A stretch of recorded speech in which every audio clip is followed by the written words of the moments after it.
എല്ലാവരും അവന്റെ പൊക്കം കുറവ് കണ്ടപ്പോൾ ഈശോ അവന്റെ പൊക്കം കണ്ട് അവന്റെ പേര് ചൊല്ലി വിളിച്ചു, സക്കൈവൂസ്, വേഗം താഴെ ഇറങ്ങി വരിക.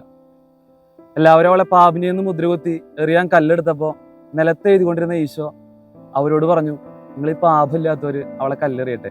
ഇളയപുത്രന് പന്നിക്കൂട്ടിൽ വെച്ചാണ് സുബോധം ഉണ്ടായത്. തിരിച്ച് വീട്ടിൽ വന്നപ്പോൾ അപ്പൻ ഇരു കൈകളും നീട്ടി അവനെ സ്വീകരിച്ച് അവനെ തന്നെ മാറോടണിച്ചു. ഒരു യഥാർത്ഥ അപ്പന്റെ സ്നേഹം. ഒരു ദേവാലയത്തിന്റെ മുക്കില് ചുങ്കക്കാരൻ സ്വർഗത്തിലേക്ക് നോക്കാൻ പോലും കഴിയാതെ ദൈവമേ ഈ പാപിയായ എന്നിൽ കനിയണമേ എന്ന് മാറത്തടിച്ചുകൊണ്ട് നിലവിളിക്കുന്നു. യേശു അവനെ ചൂണ്ടിക്കാട്ടി പറഞ്ഞു, ഇവനാണ് യഥാർത്ഥ നീതിമാൻ എന്ന്. ഈ നോമ്പുകാലം അനുതാപത്തിന്റെ ഒരു കാലമാണ്, അല്ലെങ്കിൽ അനുതാപമേറുന്ന ഹൃദയവുമായി മുന്നേറേണ്ട ഒരു കാലഘട്ടമാണ്. ദൈവത്തിന്റെ വചനം പറയുന്നുണ്ട്, 99 നീതിമാന്മാരെ എന്നതിനേക്കാൾ അനുതപിക്കുന്ന ഒരു പാപിയെക്കുറിച്ച് സ്വർഗത്തിൽ കൂടുതൽ സന്തോഷമുണ്ടാകുന്നു. ഈ നോമ്പുകാലത്തിൽ നമുക്കും നമ്മുടെ പാപങ്ങളെക്കുറിച്ച് അനുതാപിക്കുകയും മറ്റുള്ളവരെ അനുതാപത്തിലേക്ക് നയിക്കുകയും ചെയ്യാം.